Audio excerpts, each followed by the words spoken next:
ఇంకొకటి cabinet approves vibrant villages programme VVP2 for financial year 2024-5 to 2028-29. Union cabinet chaired by prime minister Narendra Modi 4th ఏప్రిల్లో approved vibrant villages programme. It's central సెక్టార్స్కి 100% centre funding. Further the commitment 6,839 కోట్ల రూపాయలు భారతదేశానికి సంబంధించినటువంటి దేశంలో ఉన్నటువంటి border ఏవైతే ఉన్నాయో వివిధ దేశాలతో పాటు బార్డర్ను పంచుకుంటున్నటువంటి అనేకమైనటువంటి గ్రామాలు ఉన్నాయి. ఆ గ్రామాల యొక్క అభివృద్ధి కోసం కేంద్రం 6,839 కోట్ల రూపాయలను విడుదల చేసింది.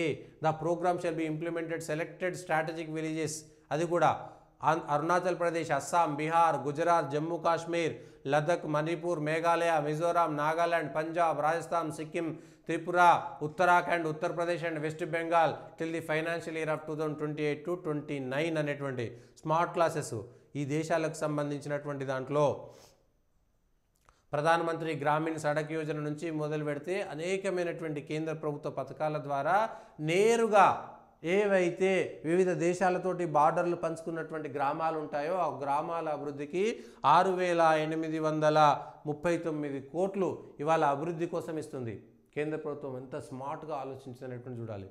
ఆ గ్రామాలకే పోలేకుండా ఆ గ్రామాలను మొత్తం ఇష్టానుసారంగా చేసి ఇవాళ అవి పర్యాటక కేంద్రాలుగా ఉంటాయి. ఆయా గ్రామాల్లో ఉండేటువంటి వాళ్ళలో దేశభక్తి పెరిగి అయ్యో మేము ఈ దేశంలో ఉన్నాము, ఇక్కడ ఉన్నాము, మొట్టమొదట మేము పాకిస్తాన్, మనం ఇక్కడ ఉంటేనే ఇంత భయపడుతున్నాం. పాకిస్తాన్ బార్డర్లో ఉండేటువంటి గ్రామాల పరిస్థితి ఏమిటి, బంగ్లాదేశ్ బార్డర్లో ఉండేటువంటి గ్రామాల పరిస్థితి ఏమిటి, చైనాకు బార్డర్గా ఉండేటువంటి వాళ్ళ పరిస్థితి ఏమిటి.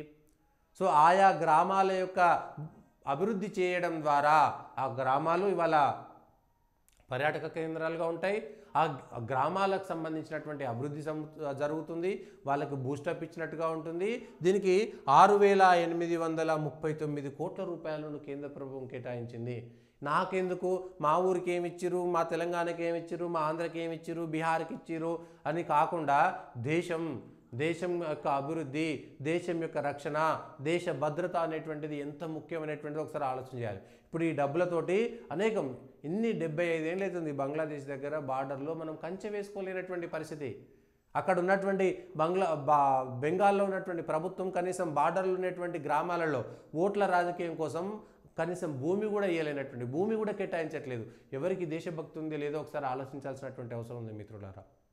ఇప్పుడు ఈ గ్రామాలన్నీ అభివృద్ధి చెందడం ద్వారా పక్కన ఉన్నటువంటి దేశాలకు ఒక మెసేజ్ పోతుంది, దేశంలో ఉన్నటువంటి గ్రామాలకు ఒక మెసేజ్ పోతుంది. గ్రామాలే నెక్స్ట్ మొత్తం కూడా అభివృద్ధి గ్రామాలే. ఇవాళ హైదరాబాద్లో భూములు కొన్న దానికంటే కూడా గ్రామాలలో చిన్న చిన్న పట్టణాలలో భూములు జాగాలు ఉన్నటువంటి వాళ్ళే రేపొద్దున పెద్దవాళ్ళు అవుతారు అనేటువంటి విషయాన్ని గుర్తుపెట్టుకోండి. పూర్తి స్థాయిగా అటువైపే పోతుంది అభివృద్ధి అంతా కూడా అటువైపే పోతుంది అనేటువంటి విషయాన్ని కూడా ఒకసారి గుర్తు చేసుకోవాలి.